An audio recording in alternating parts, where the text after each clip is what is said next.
Go to the right screen. Probably not.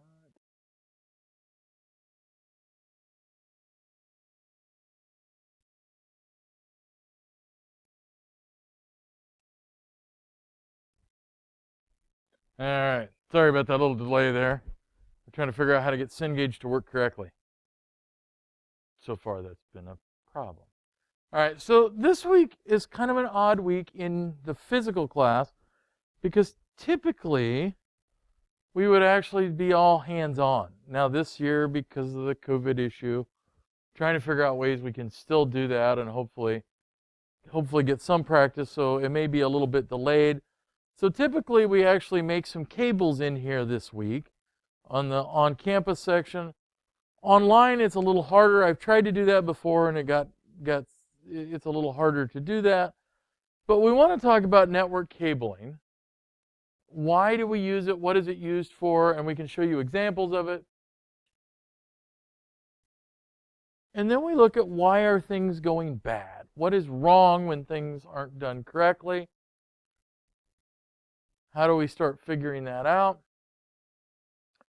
So we're going to look at what happens in our signals. What types of cables are we using? What's the most common cable we use? What is its characteristics? What do we have when something goes wrong in that? So we have to look at some numbers and some data. So this is one that drives me absolutely crazy because bandwidth is really, what it really says is how high a frequency of a connection can I put on a cable. That's the bandwidth. And so if you look at these boxes of cabling, so the Cat6e will say, hey, it can go up to 550 megahertz. But as a nation and as a group, we have started using it incorrectly. And against my will, it's actually become really equivalent to throughput. In other words, we say, hey, we need a broadband connection, or we need a lot of bandwidth. And what you're really saying is, I need a lot of throughput. In other words, I need the ability to deliver a lot of data over a given amount of time. Typically, we use the term bits per second. And we use bits because it sounds better than saying bytes per second because it's 8 times as big.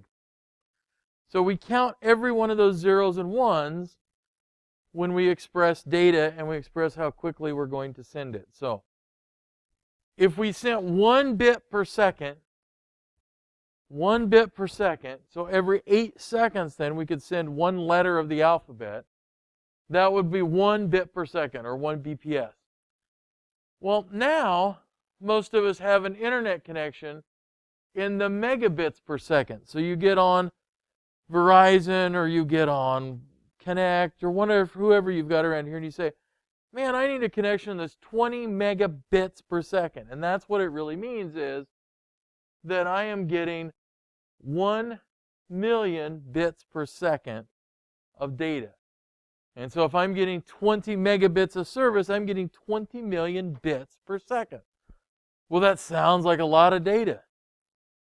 And then if we get bigger, we do have gigabit connections available in some places, not here necessarily.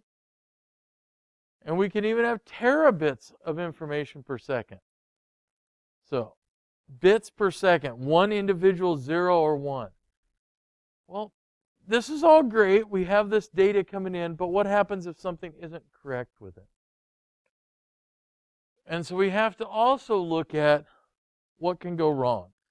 And so online you can't see it, but I do have actually a chart over here on some of the measurements and some of the things that we see wrong, especially with twisted pairs. And so this chart has a lot of information. If you ever get bored and you want to go look at it, it talks all about insertion loss, delay skews, all these different things we're going to look at. It's that idea of there's some kind of noise, something that we do not want on that particular signal. Now, it's measured in something called decibels. And decibels have a weird scale. They're a logarithmic scale. They're not a linear scale. And so that will throw you off sometimes when we start looking at that. But what kind of things do we get? What kind of noise can we get? You may have been at your house, and if you happen to live next to a ham radio operator, or there's one in the neighborhood, and they would turn on their equipment, and all of a sudden your TV would start getting weird jaggy signs on it, for example. That's noise. It's coming from electromagnetic radiation, or EMI, so some kind of interference. So power supplies are really bad at causing those. So things like these lights. If you were in here before they redid this building, they had these really weird lights that hung down on little pendulums. And those lights had a transformer up there, and they would put a lot of noise out. So other things you see will happen a lot. Motors of any kind. So in our house, where do we see motors at things like furnaces? In our buildings, we see a lot of motors, those kinds of things. Power lines. Copiers can be a really bad source. Microwave ovens, fluorescent lights, anything that uses power can be a source of EMI.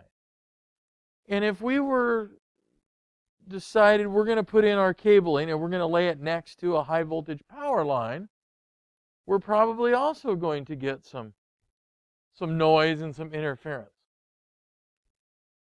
So EMI is one type of noise that we can get. We also have all these kind of terms here you're going to see. So something called crosstalk. And crosstalk is when the signal in one wire crosses over onto the wire that's beside it. They're running side by side. It induces over onto that other wire. So, a couple of different terms you're going to see, near end and far end. So if I do not make my connections correctly, and I untwist far too much wire when I make my connection, I can have either near or far end, depends on my location, whether it's the far end to me or it's close end to me, the near end. And that typically says, oh, I've untwisted them far too far, and they're pulling up some kind of crosstalk right there. The whole reason we twist these cables, and I'll show you here just a second, that's what that idea of those cables are setting side by side. And crosstalk means that the signal on one cable bleeds over to the signal on the other. So here's where I have a weird physical activity for you guys. So the longer we run them straight side by side, so everybody hold out your arms like this. The longer I have something side by side, the longer or the more chance it's going to bleed through. The best way I could do to prevent that is if my wire's always crossed at 90 degrees. Well, I can't really do that, but I can come darn close. And if I can twist my arms together, notice how you're always crossing at a slight angle? That's what those twists in that wire are for. The higher the twist ratio, the closer we get to that 90 degrees. And so Cat 6, for example, has a much higher twist ratio than Cat 3. The other thing that happens is the higher the frequency that we're sending, the more susceptible to this bleed over or crosstalk you have. So if I have a cable and I'm sending it 200,000 hertz, it's far more likely for that to bleed over than one that's at 1,000 hertz. So that's why we do that on those twists. And the more twists, the better. When we untwist them at the end, then we're putting them parallel to each other again. And that's where we get a lot of our weird effects. Now, that doesn't mean that twisting it is always perfect, because there's some other things that can happen with it.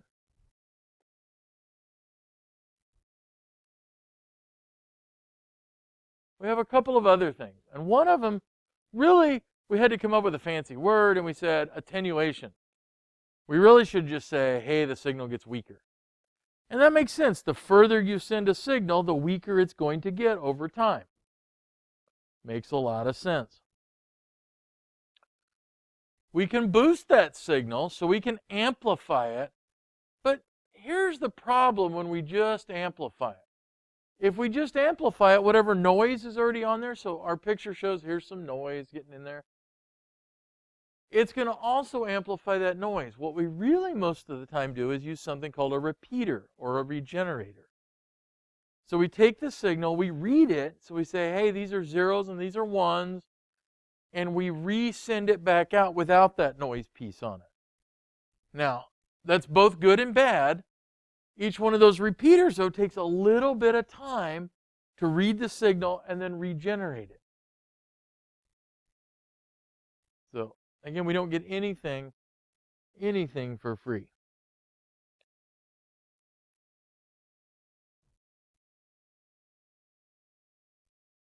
We have something called latency.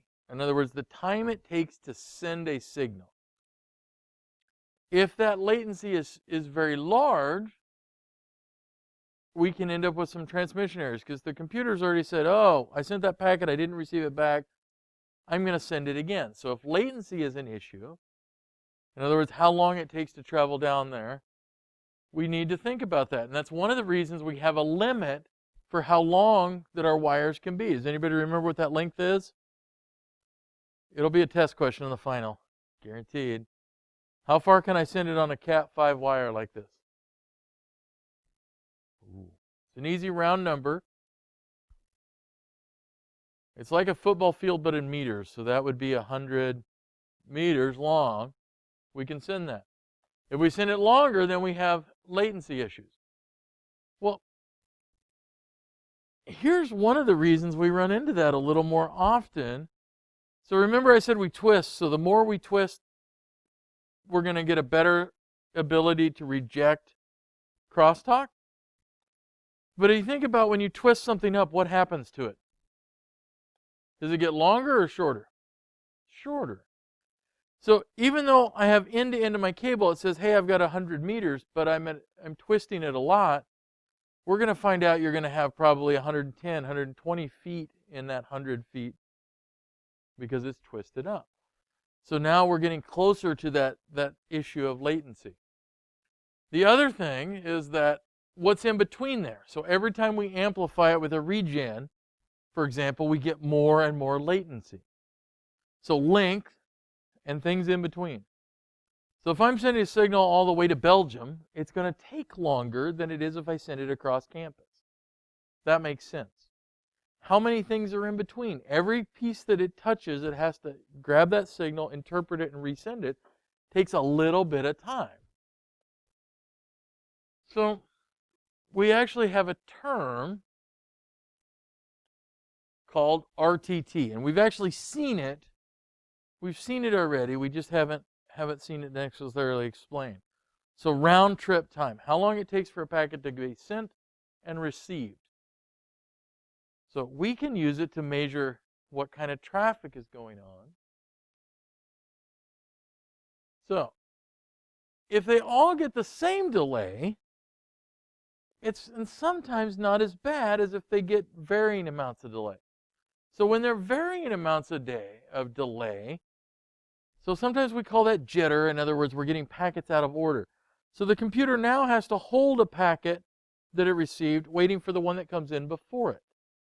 So we can sometimes even run out of buffer space because we're holding all these packets, trying to reassemble them.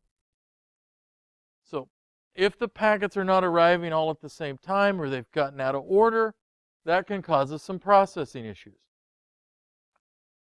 So I wish that were all the errors we could have, but we have some others we'll look at. But these are kind of the biggest ones. That latency, in other words, how long it takes to travel, becomes a problem.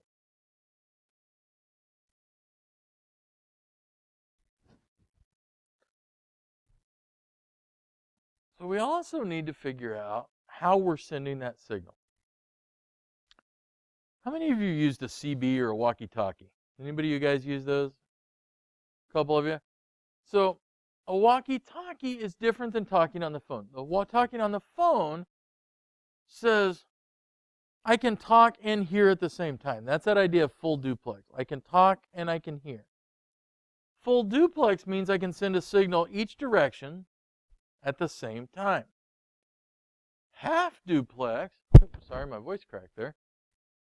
So half duplex says I can signal in both directions, but only one can talk at a time. So think about those walkie-talkies. What happens if somebody just held the mic key down? You don't ever get to talk.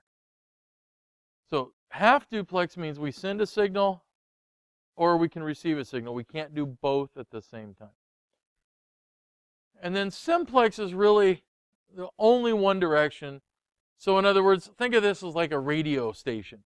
They can send you out data, but you can't send back to them directly. But full duplex and half duplex are important. So which do you think would be faster on our network? A full duplex or half duplex? Well, full, because you're sending both ways. So it's really twice the signal capacity because you're able to send something out and receive it at the same time. Here's where wireless lies to us a little bit. Wireless can never be full duplex. And so we'll talk about why. Wireless is always I can send or I can receive. And so just by that, we know that wireless is going to be slower than a wired connection. Well, sometimes on our network, we need to make these decisions, and we can actually go into the network adapter. So in this case, they're into one very similar. We use Realtek in a lot of our stuff, and they're actually setting that speed and duplex to auto negotiation. That's the most common setting that you do. It's really that, hey, I'm going to let the computer make that negotiation. There are times we run into networking issues, older cabling, maybe we have an odd mismatch, and sometimes we have to go in and change that to have a reliable communication.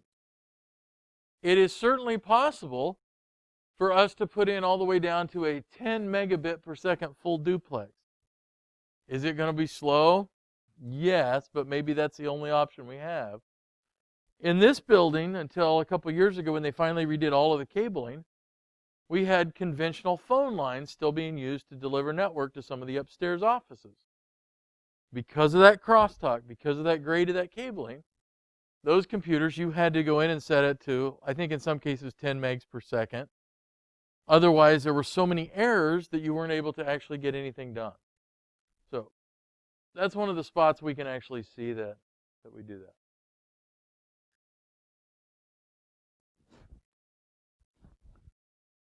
In the ideal world, we could create a channel for everybody, and they could have all the communications they needed with their own individual cable.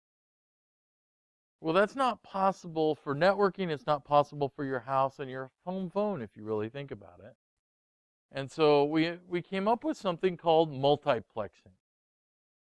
So multiplexing says, hey, we're going to put multiple signals on one set of wires. And so we have to come up with some ways to do it, and we'll show you what those are. So typically there's channels or subchannels. So we have multiple communications pathways on one road. So the device that does that, the device that combines them is a MUX or multiplexer. So it says, I've got all these rules, and this is how I'm going to put things together. And then on the other side, when we receive it, we need a demultiplier, demultiplexer, or a demux. So we need to figure out a way to put these signals together. We need to find a way to pull them apart. And how do we do that? And that's where it gets kind of interesting. So there's actually some other ways we can do it, but these are the three most common ways. And so the most common way we started was time division. So we know that these packets are getting broken up, and we say, all right, I've got 8 connections I need to put through a wire. Each of them gets 1 second. And so 1 second goes, and we get a send signal from device A at time 2, device B at time 3. So it rotates through. So we divide it into multiple time intervals. Now, they're very, very fast time intervals. So in a lot of cases, you don't notice that. But there's an issue with that. So if computers 1 through 7 aren't talking, but computer 8 does want to, it still has the same amount of time available. So, and we waste those slots for those computers that aren't talking, or those devices, or phone calls, or whatever. So a little better method is this idea of statistical time division multiplexing. So now we're a little smarter. We put a little processing power, a little algorithm in there that says only those devices that are trying to send get some time. And the more they want to send, the more time they get. Somebody doesn't say anything. So it maximizes how much we can send. So that's what you mostly see. The other one is something called frequency division. So we assign different frequency bands. So the most common one you've seen of something similar to that is if you have a DSL modem. So when you get a DSL modem, they also say, here's some filters you need to put on all the regular phones. And those filters pull out some of the frequencies. So here's our voice from 0 to 5,000, 6,000 hertz. And then they put a signal above that that in theory you can't hear. And that's where they put the data gets sent. So we frequency divided them. But there's not a ton of frequency in most things. Now when we get to fiber, we have some other pieces very similar. But that's how we divide up a cable or a signal and put multiple signals on one cable. So when you were out in the country, if any of you may remember way back to Grandma's house, they used to have this idea of shared party line. Has anybody heard of that? There would be 5 or 6 or 10 people all on one phone line. Well, all of those were on a physical line that was similar. Once we got to the point where we had some very small ways to multiplex, they called them Slick 96s, and we could go out and we could put all those people on their own phone lines, but still use that same physical wire. We didn't have to change out a lot of the wiring. Changing that wiring is expensive, and so phone companies have come up with a lot of ways to avoid doing that if they can. When we look at fiber, we do something very similar. So we want multiple signals on our fiber cables. There's not as much fiber in the ground as you would think, and part of it is this ability to send multiple connections. The biggest bandwidth network company called Level 3, actually runs right through this area. It goes down 75 Highway, jumps onto the railroad here at Auburn. And you'd think, oh, this is the huge amount of capacity. It's probably got thousands and thousands and thousands of fibers. It's got 144. And 144 fibers are enough to send every piece of traffic from one side of the country to the other. And that's crazy, but it has to do with this idea of wave division multiplexing. So, if you've ever gotten a prism and you looked at light and you says, oh man, it springs that off into its own little rainbow. It's a prism. That's what we're really talking about. We split that off into light signals. We actually use something called a fiber Bragg grating, but it's really just a prism. And we break that up into multiple connections. So, the original wave division multiplexing had a few. Dense wave division is what we use on those long haul signals. And we can have 250 or more individual subchannels on that fiber. So it's not just 144 fibers. It's thousands of channels. On top of each one of those, we can send a huge amount of data. So it gives us that ability to take 144 fibers and send huge amounts of data. So a few years before Level 3 came through this area, there's actually another company called Sprint that you may have heard of, which actually had a lot of bandwidth. There's only 20 fibers on that. And that was at some point able to handle every bit of Sprint's traffic. And it has to do with this ability of multiplexing. How do we put things together? So the other one is something called coarse wave. So dense wave has very narrow little channels. So a little more expensive to implement. Coarse wave says we have very big spacing, and we just throw it out. Well, what that means is that wavelength isn't tuned for that specific fiber, and so it limits how far we can send our data. So a couple thousand feet, 10,000 feet on coarse wave. Dense wave, we can run 70 to 100 miles between repeaters. So between, for example, Omaha and Kansas City, there are only 2 repeating stations on Level 3's network. And quite frankly, we looked at, when we did that many, many years ago, about trying to see if we could do it with 1. And there's actually now 2 in there, but that ability, the longer distance we can go, because that repeating equipment is very expensive, and it adds delay. The more of those we have, the more delay you have. So this is great inside of a building, coarse wave division. The other one way we use that is to send and receive signal over a single fiber. So we call it bidirectional. But because the signals are not tuned for that specific fiber, it's very effective. So Falls City, we'll use them as an example. We needed to connect some of the buildings, and we were leasing fiber through, oh, that's interesting. The screen went dead again. Huh.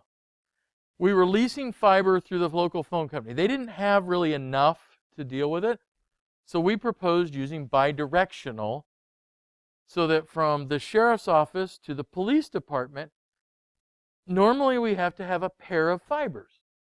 And we said, no, we can do it with 1 fiber. Can you lease us that? And we twisted their arm a little bit. And we leased it 1 fiber, which normally would only be able to send data one direction. But we used a bidirectional sending unit that had 1 channel going one direction at 1330 and 1 on the other way at 1550. And it's far enough apart. They send by each other, and we can actually send and receive on fiber that way. So it's a pretty cool way to do that. Now, if it had been more than about 6,000 feet, we probably would have ran into problems, but it actually works really, really well to do that.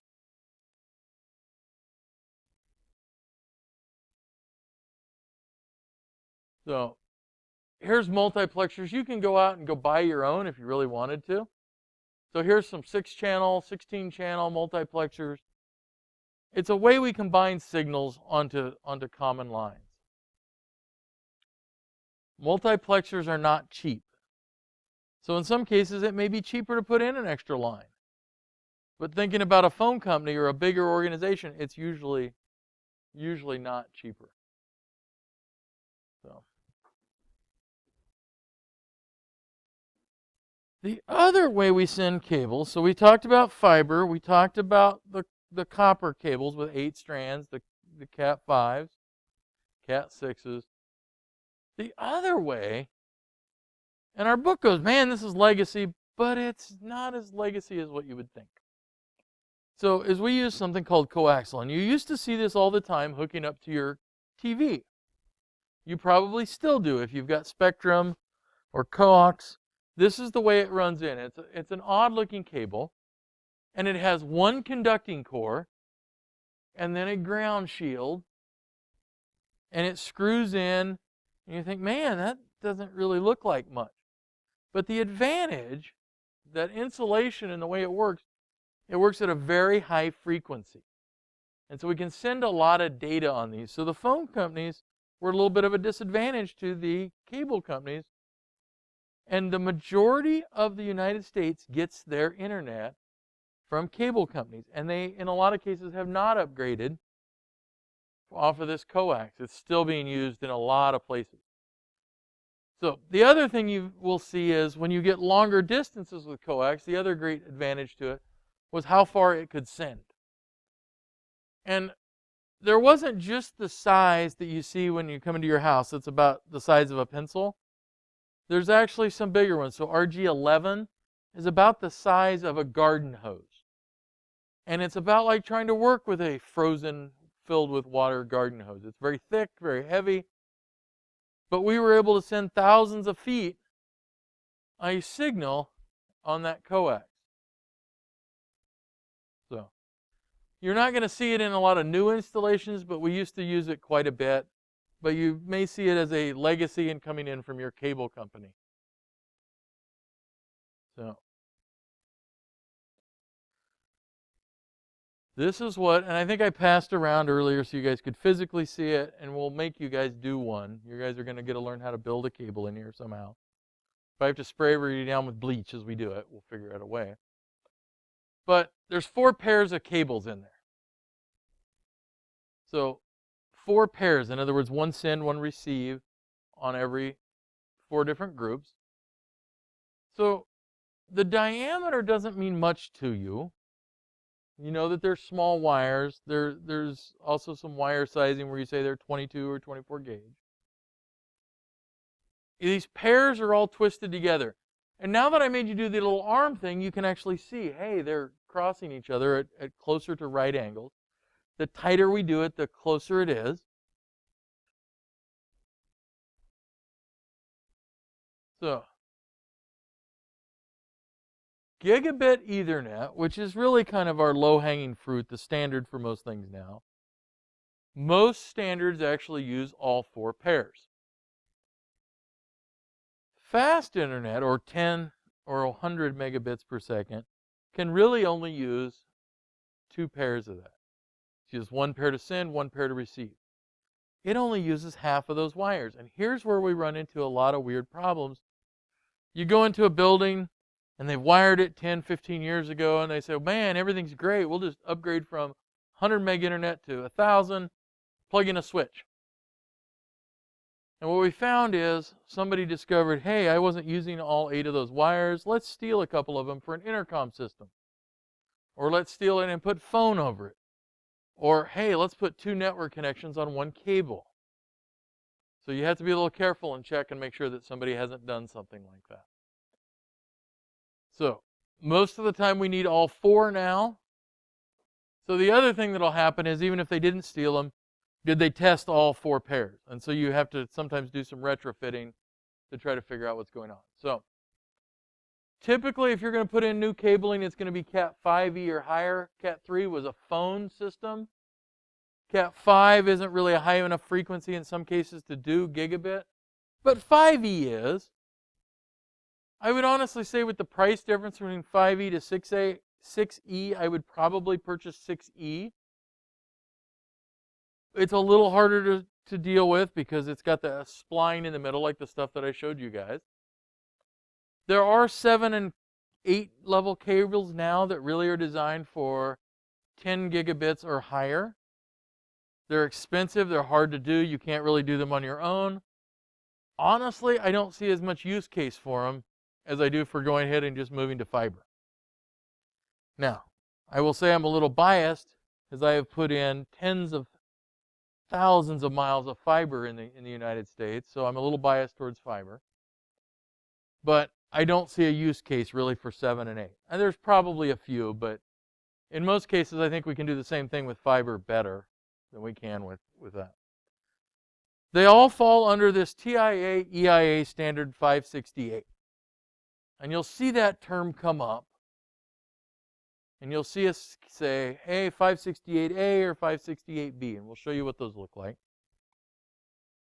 The other decision we have is twisted, shielded pair. We'll see that a lot. Unshielded or shielded.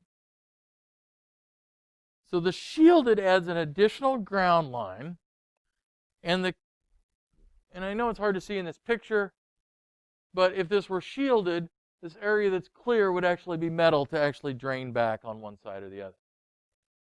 Shielded twisted pair was brought out to try to minimize some of these EMI reflections. So notice it's got this shielding around here. And so it's a little thicker, it's a little harder to deal with. We have to terminate this on one end, do a drain. It doesn't really work that well. The only places I really ever see it used at this point are in radio communications facilities, or if they've got a lot of RF that way, and sometimes we try to use it. The reality is we have a much better solution that's gone down in price, and that is we can usually replace it with a piece of fiber, and that fiber is immune essentially to electromagnetic electromagnetic interference. But occasionally we use it. It's got kind of a special use case. We don't use it everywhere. So typically, this is what we're doing. So here is a whole bunch of different styles. So on the right-hand side, here's that Cat 6 that has a spline in the middle. What that does is hold those twists better for those individual cables, separates them a little bit. Here's one with a boot on it and a jack. So that connector we call a registered jack 45. Not any real reason I can tell you why it's called a 45, but it's one of those things that it's a number came out when it became a registered style of jack. The other size you will see, so if you look at your phone cables in some cases, they're an RJ11. So they'll hold 6 wires instead of 8. So this is cheap. We can buy it. You can buy a box of non-plenum grade Cat 5e probably for $120 all day long. So it's cheap.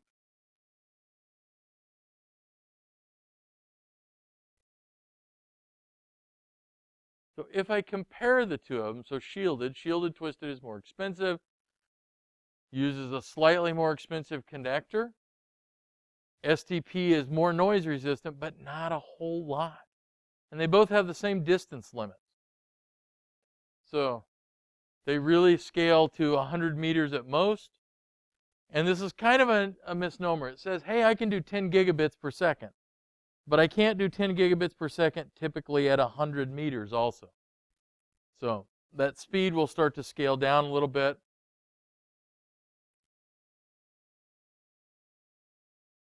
The terminations are really kind of the key.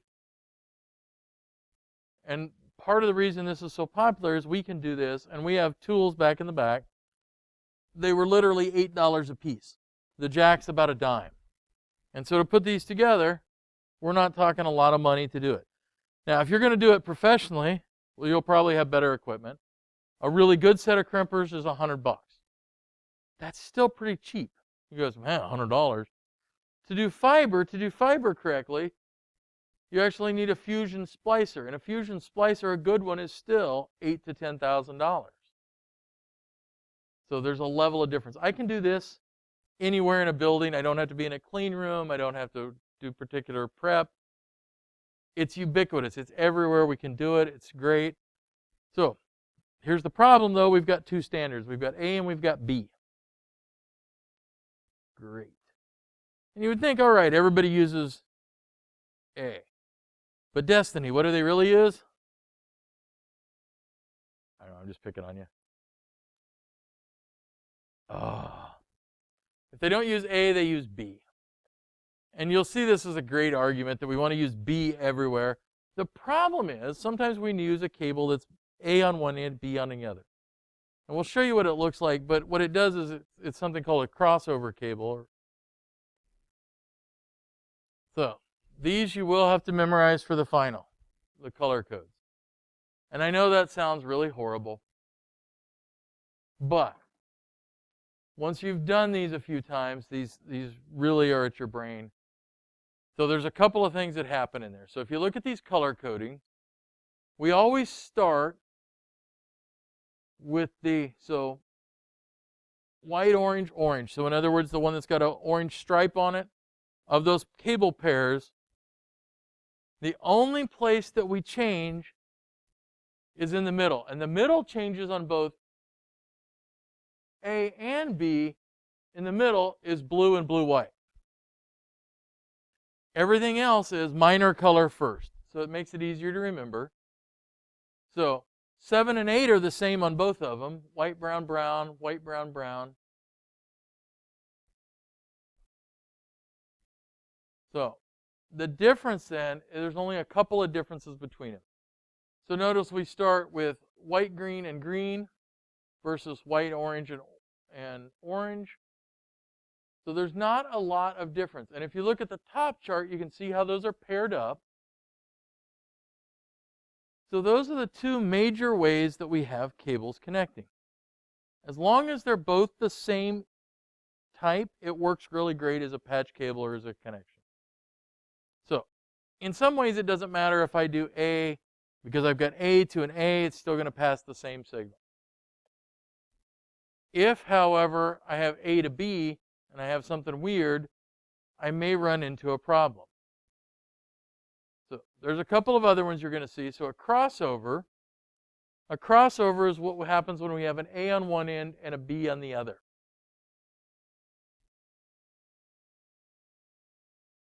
There's something called a rollover cable. In other words, they're in a specific order and they're mirror imaged. Very rarely do we have to use those anymore. So where we had to use them is things like Cisco was really fond of using these weird cable connections that we had to deal with. So A and B, you need to know the color of and how. So if you write them down 5 times, you probably have those down in your brain already.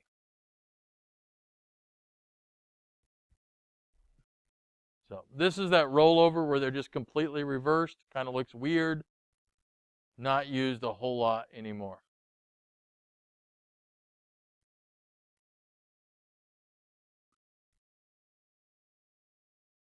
So we established, hey, we're all going to use B. We're going to put those devices up, and now we're going to add something fun. And that fun piece is we can actually add power over Ethernet. So we came up with a set of standards. We said, well, not only can we get signal, but something like that camera, it would be a pain in the butt if we had to run a separate power line up to it.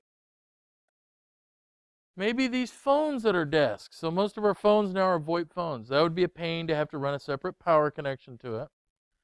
Let's figure out if we can just run everything on that line. And so we have a couple of standards for PoE. So you'll see PoE plus, you'll see PoE. Most of the time we can power things like cameras off of PoE switches. So I have to buy a switch that'll do it. And they're a little more expensive. But I can run all kinds of things. One of the things that I thought was interesting is now you can actually buy PoE-powered lights. So with LED lights generating a lot of illumination with not a lot of power draw, you can weirdly buy PoE lights. So a couple of things. It's got to have usually Cat5 or better. In other words, the wire diameter is usually a little bigger. But it looks something like this. So here we have our PoE switch, and it powers our camera or what other device. If we didn't have a PoE switch, then we have to use these injectors. And if I only have one device, that's okay. I can probably add an injector. And when this lab, we actually at one point had 4 Wi-Fi access points in this lab trying to as an experiment, and we ran PoE injectors for it.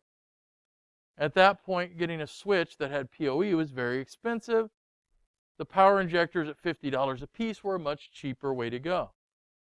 Now it's not so much the case. And so these look like something like this guy, where it goes in one end and out the other. So it adds power, injects power into it. And then it's got a wall wart and a power supply there that looks like it. So PoE is probably one of the coolest things we've done.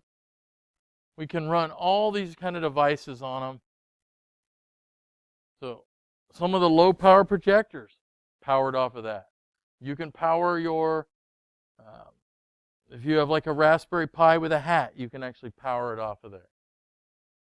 Cable TV tuners, those kinds of things, all of them can be now powered off of PoE.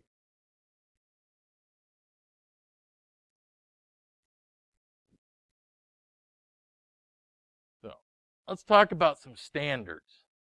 And some of these make sense because the name follows with what we're going to do. So the category of that cable says how fast we can do. And we know we're going to do at least 5E or 5.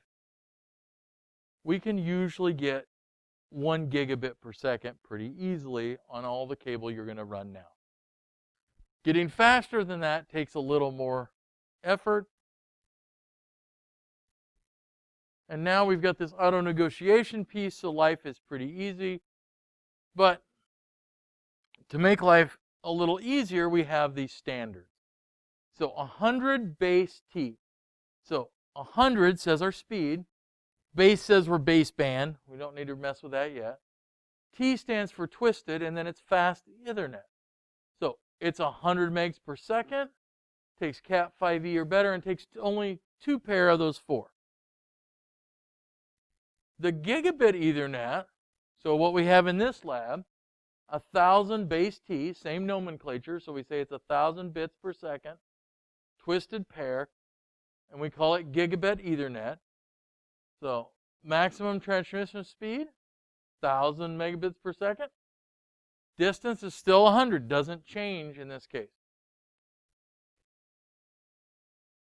10 gigabit, so 10 gigabit base T. So now we're up to 10,000 bits per second. We're probably not really, the specs say 100 megabits or 100 meters, but you're really going to have to run Cat 7 to get that, and you're going to be very, very lucky to do it at that. That's where I say at somewhere in there it becomes cost effective to switch off to fiber optic cables, which, coincidentally are on the next page. So fibers, glass fiber is typically at the core of single mode. If I have multi-mode fiber, it can be plastic. Plastic isn't as good as glass, but it's less fragile, and it's much cheaper to manufacture. The glass fiber in there is anywhere from slightly smaller than a human hair to close to 10 times smaller than a human hair. They're very, very small glass pieces in there. What the most important part of fiber really isn't the fiber itself in a weird way. It's that cladding. The cladding around that fiber is what allows that light signal to be contained and bounce back as it reflects down. So cladding is what's on the outside of our fiber. So this is what a bigger strand of fiber, that one's probably 20 fiber altogether in there, maybe 12. So this is a fiber right here. So I take out the little cable. This one's got 2 pairs. And I will leave it up here, you guys can look at it, but if you look at the end, what you see actually, this white is part of the outside, the buffer tube and the cladding. The fiber itself is that tiny little speck in the center. And you can take a look at it and see how big that is. So other pieces out there is, so these little white and yellow strands around here are actually Kelvar fibers to give that cable strength, so when I pull on it, I don't break it. So that buffer, that cladding around it, is reflective. It has to be able to protect that fiber. And then we build back up on the outside, all the way to this outside sheathing. And that protects that entire cable. So something like this, a 20-strand fiber, if it's rated for outside plant, you're talking about $7 to $8 a foot. You have to be able to know how to terminate it. It's not like the $8 tool, but it's not hideously expensive anymore. So that's kind of one way we package that in there. The other term you're going to see with fiber a lot is something called minimum bend radius. So minimum bend radius is how tightly can I bend that fiber. So something like that outside plant cable that you just saw there would probably have a bend radius of 1 foot. If I bent it more than that, I risk breaking those glass fibers in there. So, why do we, it sounds like it's expensive, it's hard to terminate. Why do we care? Why do we care about fiber? Because it can generally deliver almost unlimited amounts of data. Super high throughput. It's resistant to noise. I can run this right by the power transformers at Cooper, doesn't even blink. I have better security. I can't eavesdrop as easily on glass fibers as I can on copper. The CIA and NSA have said we have ways to do it, but it's a lot more complicated. And I can carry it a lot further. At one point, the country used coax tubes, just like that coax cable you had going into your TV, but much bigger. And they would go from one end of the country, north and south, east and west. And if you ever get a chance to travel south of here on Highway 75, after you pass a little town of Fairview, and you're almost to the casino, off to the right, there's a big AT&T center, used to be. That was kind of a crossroads of the country when we used that style, those coaxial tubes. That was one of the most heavily targeted installations in the Cold War, because that was the nexus or the crossroad from north to south communications and east and west. And where do you think when we kept going north on Highway 75, do you think those communications signals landed? What's up outside of Bellevue or inside of Bellevue? The Air Force Base, which was the strategic head of all the nuclear weapons in the United States. Great. But going east to west, from one coast to the other, they had 28 tubes was it. That's it. And now we have fiber, and we can send millions of phone calls without any issue. But even when I grew up as a kid, it wasn't uncommon to hear, no, all circuits are busy. You can't complete your call to talk to Grandma when she's down in Florida or somewhere. So what are the disadvantages? I've hyped it up like it's the greatest thing. It's more expensive than twisted pair cable. I'll give it that. But not by as much as it used to be. And when we get into bigger plants, like you want a 100-pair cable, it's actually probably cheaper. It does require special equipment to splice. And no matter how much I beg, I have yet to get a Fusion splicer on my shopping list for this computer lab. I think it'd be pretty cool, but we haven't been able to do it, and we don't do enough of it here.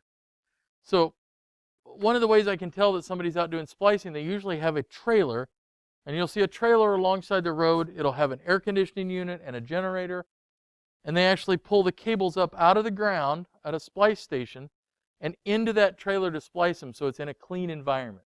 Because when we fuse those together, the glass melts at a high enough temperature. You fuse them together.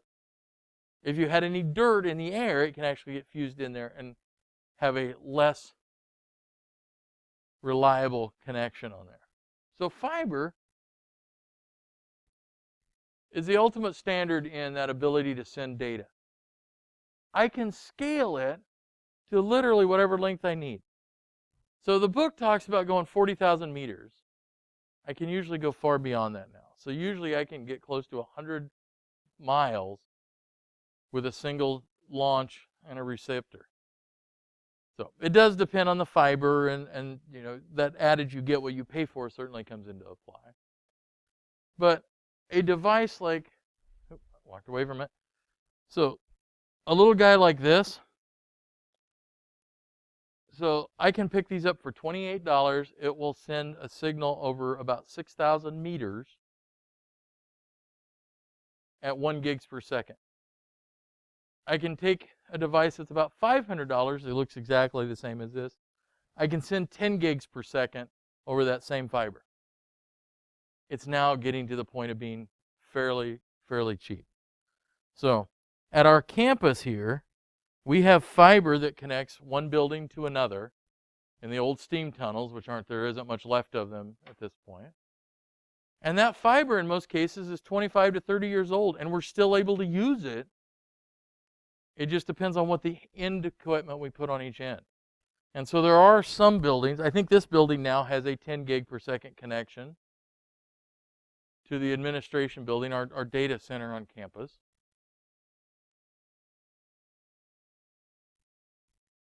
So I mentioned there's two types of fiber. There's what's called single mode. And single mode is kind of the gold standard. It's the long haul fiber. So this is how I can go 50, 60 miles. It is the most expensive fiber, and weirdly, it's the smallest diameter glass. So the fiber is only 8 to 10 microns. So your human hair is about 60 to 70. That fiber is really small, kind of looks like this. That laser's aligned very tightly. And that fiber, as it sends a signal, it doesn't bounce off much. It's very closely aligned and really lights a, well, it doesn't bounce around a lot and lose energy, or as much energy. So that's part of the secret to this. Multimode fiber, though, multimode fiber is bigger.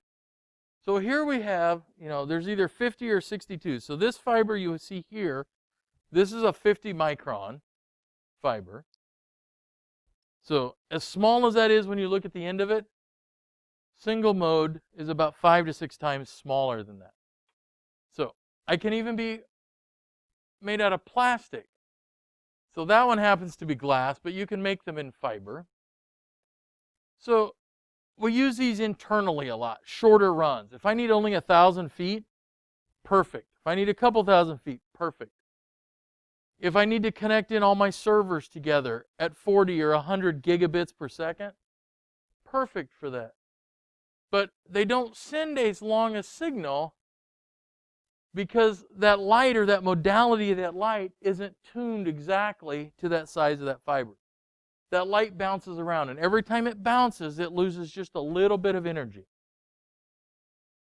So every time it loses energy, that's why it's a shorter range to do that.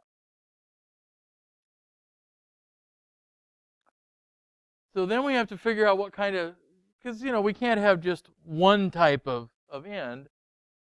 We have a lot of different types of ends. So these are called LC connectors, are fairly popular, but in the long-haul telecom sector, they used to use these ST or straight tips a lot. So that's what you kind of see here. Those are a little bulkier than these, but when you only had 20 or 40 fibers, that was fine.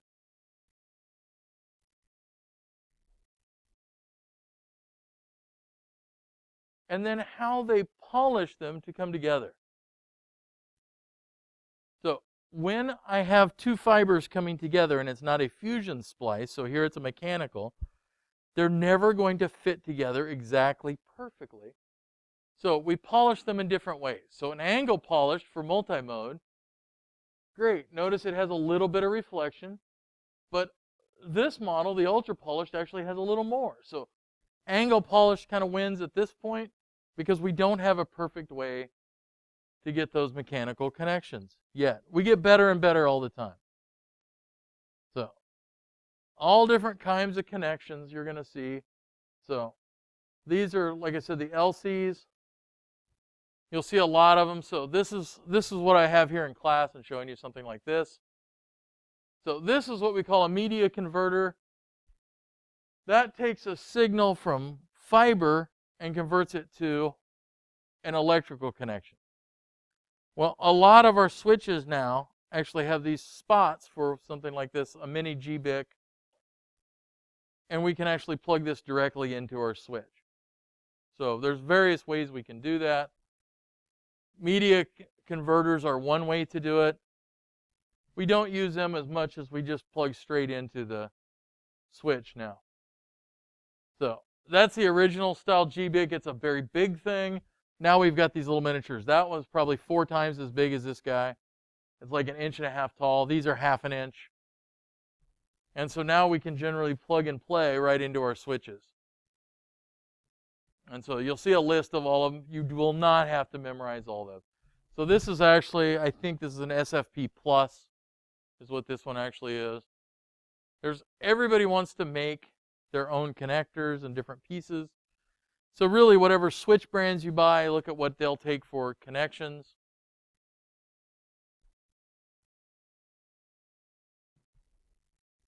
So there they have some of the small forms like what I've got here. And they just slide into that connection. And now I've got, once I do a little setup, I've got a 10 gig, or in some cases 40 gig or higher connection. So it's not as expensive as it used to be, and it's a little easier to plug in.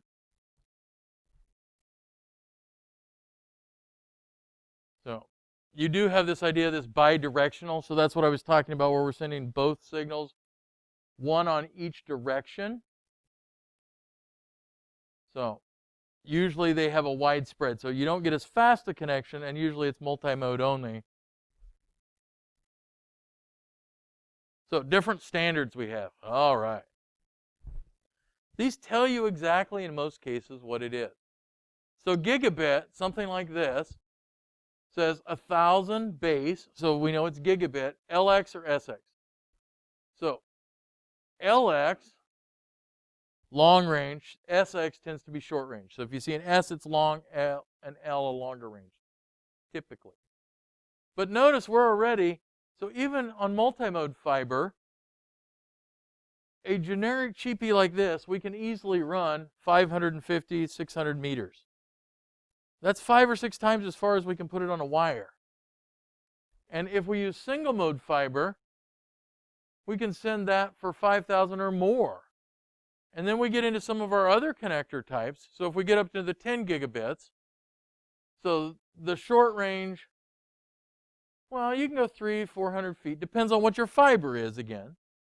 But we can get all the way up to 40,000 feet or more off of something the size of this. That's pretty impressive. So if you think about 40,000 feet, that's roughly 8 miles. So we could send from here to Auburn with something like this.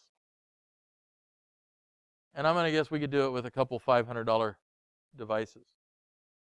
And of course, how do we have the fiber and that kind of piece? So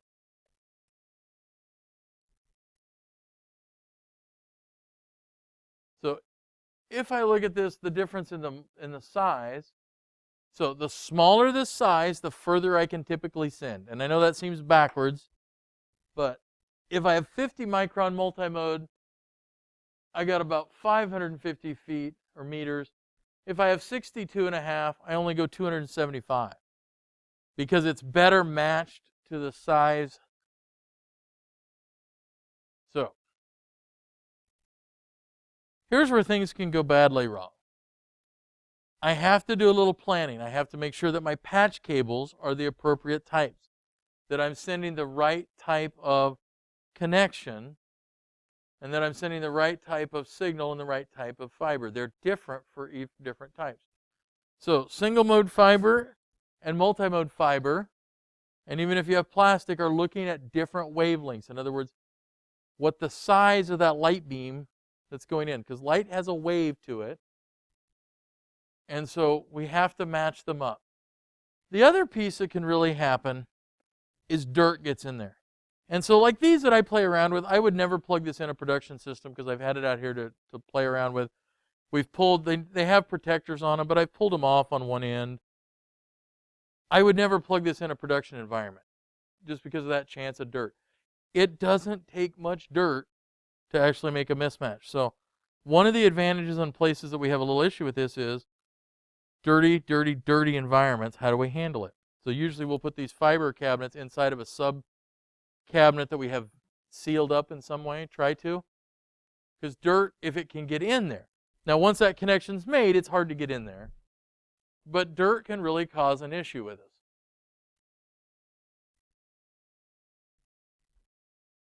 You can have bad connections. So how do I start to figure out what's going on? So I might have an issue. So the equipment I use, when I plug it in, I need to know what I'm expecting out of it. Does it have a red light to say it's connected? Does it have a green light, a blue light, a pink light? What does it have? So that might be my first clue that something's wrong. When I plug it in and I don't get blinky lights, crap, something's not right. So we'll finish up and we'll talk about some detections, and I'll bring a couple in so you guys can see them. I'm trying to come up with a plan that will work so we can actually build some of these cables in class. So whether I have them sitting in a bag for a couple of days so we know that they're safe and I'm not contaminating you, but some way we can do this, because I think it makes it a little better if we can do that. Unfortunately, I can't do that with the online class. That makes it a little tougher, but that's one of the benefits for on campus versus off campus for some of those labs and those pieces. All right, so we'll finish up talking about different probes. I think I'll probably bring a webcam in and plug it in, and so we can show other people what's going on and what they're missing or seeing or not able to see. And we will finish up this chapter. The discussion board, for some reason, did not post correctly, so I've got to go back in and repost it for this week. You're actually reading or listening to a podcast this week, so I will try to get that reposted because if for some reason it did not pop up. But if you've ever heard of the Twit TV network, that's where we're actually going to get our podcast from. thisweekintech.tv. So we're going to do a little fun with podcasts. All right, any questions? Comments? Gripes? Complaints? Arguments? If none, I'm going to hit the end button and upload this as quick as I can.